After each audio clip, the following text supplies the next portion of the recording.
Well, in case you aren't a subscriber or didn't see my post on the community tab hinting at this, I decided in light of recent events to try and dive into the mind a little of Cap's top antagonist, Tom Wilson. Keep in mind this is just pure speculation, literally just for entertainment purposes. I'm not certified to give mental health advice, but even still, you all seem to think this was an entertaining topic, so yeah, there's a little disclaimer. And with that, here is the psychotic mind of Tom Wilson explained. Have you ever known someone who genuinely struggles with authority? Maybe they're generally combative in conversation, or always pushing the limits of legality. They may demonstrate no or very little regard for others' safety. For instance, they may attempt drinking and driving or going way over the speed limit on the road. Rules are similar to just words to them and have little or no effect on their behavior. If you know anyone that checks these boxes and possibly more, then you could be associating with someone that has antisocial personality disorder, as in a psychological disorder that affects a small fraction of the population. So in my opinion, this and probably one other personality quirk, as I like to call them, could be one that Wilson is and has been demonstrating here in his own way on ice, as he for the majority of his NHL career has demonstrated zero respect and general disinterest in his opponent's safety. I could name every single player that he's injured due to his negligence, but I don't want this to be an hour-long video. Therefore, what I'll say is that the NHL has taken note,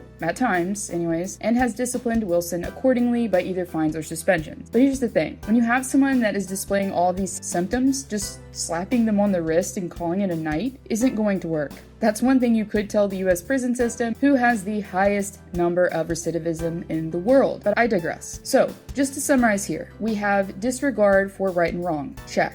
Being callous, cynical, and disrespectful of others, check. Hostility, significant irritability, agitation, aggression, or violence, check. Lack of empathy for others and lack of remorse about harming others, check. Failure to consider the negative consequences of behavior or learn from them, check. So obviously we didn't go over the laundry list of symptoms here, but from my non-certified bystander opinion, there's definitely a grain of accuracy here. And that brings us to our second disorder, which is sadistic personality disorder. So we're not discussing S&M here, but rather the less pleasurable side of it. Well, at least pleasurable for the perpetrator. Going back to the relatable questioning here, have you ever met anyone that straight out enjoyed embarrassing people, intimidating them, or putting them down, or even more extreme, physically hurting them for their own personal gain? Then if you haven't met Tom Wilson already, then there's someone else in your life that could have this disorder. According to an article by the Journal of American Academy of Psychiatry and the Law, SPD, sadistic personality disorder, isn't always sex-centric,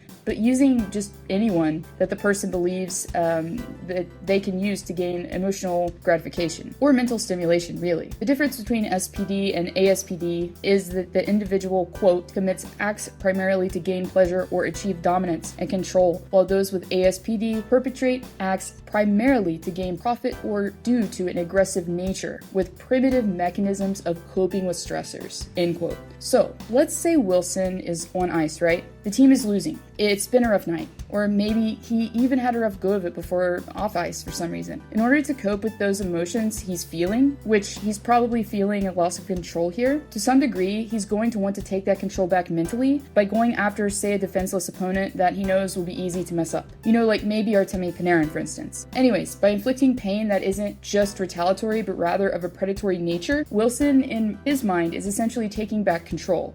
Going back to the playoff game against Pittsburgh, the Penguins are up by a goal in the second. Wilson decides to go after a guy and literally breaks his jaw. And here's the lack of remorse displayed, but also joy and excitement mere seconds after he sent a guy literally to the hospital. There's a certain stimulation for him that comes out of this dominance and control here, that comes from the acts of violence towards opponents. Washington benefited from this, as they have many times, as the Caps came back to win the game. So, before a conclusion, from a humoristic standpoint here, thinking a little of a pop culture reference.